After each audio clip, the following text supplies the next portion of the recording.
Taigi, sveiki visi žiūrovai. Netikėtai pradėjau filmuoti pats save. Kaip noriu papasakoti viską, kad jau pabaigiau savo šūdo presą. Tai viskas atrodo taip. Čia turim. Čia yra siurblys su varikliu, hidraulinis, vamzdžiai perinti tada į čia.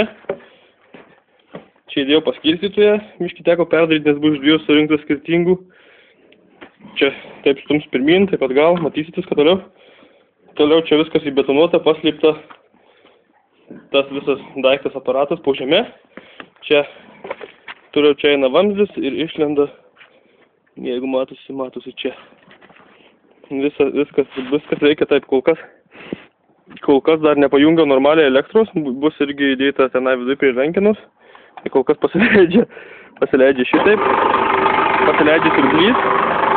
Bus istorinis stumimas pirmą kartą. Dabar skylė yra uždengta, atitraukiu skylę.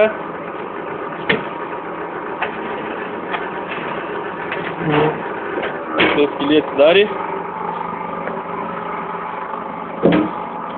Ai, ką tai šauna. Vyks, aišku, viskas paprasčiau, nes su kojom, o su šakėm. Ir nereikėtų batų šūdinti. Ir tada vyksta taip, rankena va, pirmin stumiai tenai, atgal važiuoju atgal. Ir stumimas. Pirmas istorijoje, šauna šampanos, viskas, fierverkai. Ir štai skylė užsidengia, kad apačia cilindras yra, kad neapkristų šūduku ant cilindro.